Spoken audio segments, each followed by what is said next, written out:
कोई मौत नहीं हुई है।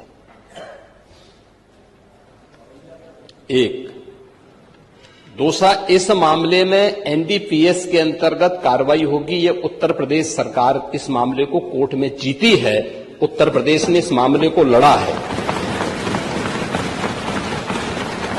तीसरा, उत्तर प्रदेश में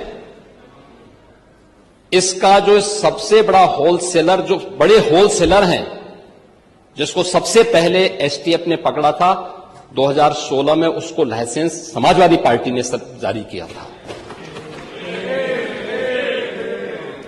जो फोटो रिलीज हो रही हैं, देश के अंदर दो नमूने हैं, एक दिल्ली में और एक लखनऊ में बैठते हैं। जब देश में कोई चर्चा होती है तो तुरंत वह देश छोड़ करके भाग जाते हैं, और मुझे लगता है कि यही आपके बबुआ के साथ भी हो रहा होगा। वह भी देश से फिर जाएंगे इंग्लैंड की सैर सपाटे में, और आप लोग यहां चिल्लाते रहेंगे। महोदय, कोडीन कफ सिरप का मुद्दा जो इन्होंने उठाया है, मुद्दा था नकली दवाओं के सेवन के कारण होने वाली मौतों का,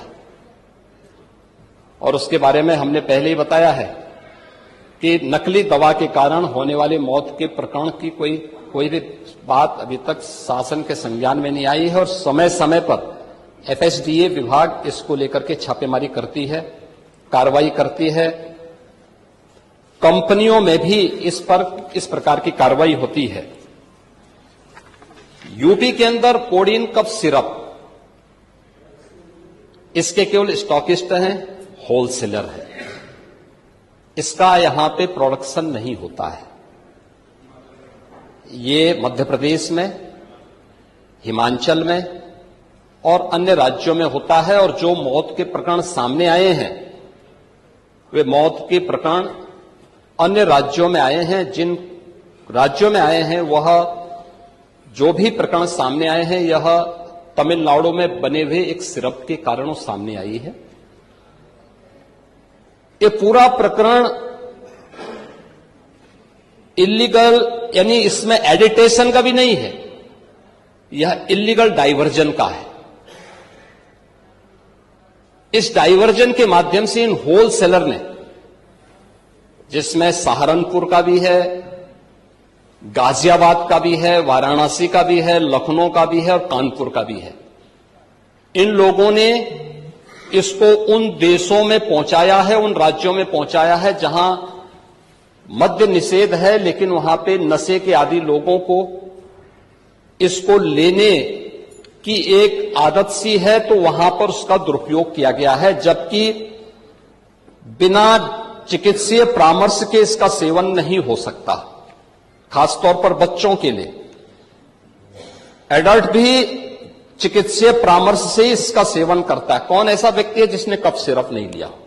खांसी होती है, हर व्यक्ति लेता है, लेकिन चिकित्सीय परामर्श से उसमें लिखा जाता है। क्योंकि पढ़ाई लिखाई से आप लोगों का कोई वास्ता है नहीं, इसलिए आप लोग हमेशा इस प्रकार की बातें करते हैं। ये कार्रवाई सरकार ने की है, और सरकार ने इसके लिए 79 अभियोग अब तक दर्ज किए हैं। इसमें 225 अभियुक्तों को इसमें नामजद किया है। 78 अभियुक्त अब तक गिरफ्तार हुए हैं। 134 फर्म पर एक छापेमारी की कार्रवाई हुई है, और इसमें अब तक जिन क्षेत्रों में ये आई हुई, अलग अलग राज्यों से जुड़े हुए यह सभी केंद्र हैं, और मुझे लगता है अगर आप इसकी गहराई में जाएंगे तो घूम फिर करके वही मामला है कि वो कहीं ना कहीं कोई ना कोई समाजवादी पार्टी से जुड़ा हुआ नेता या उनसे जुड़ा हुआ कोई ना कोई व्यक्ति उसकी चपेट में आता है। और इलीगल ट्रांजैक्शन भी जो हुआ है, वह भी आपकी लोहिया बहाने के एक पदाधिकारी के अकाउंट के माध्यम से हुआ है। एसटीएफ इसकी जांच कर रही है। इस पूरे मामले में हाईकोर्ट से उस पूरे मामले को एनडीपीएस के अंतर्गत इस मामले में मुकदमा चलना चाहिए। यह उत्तर प्रदेश सरकार ने इस लड़ाई को लड़ा है और उसको जीता है, और इस मामले में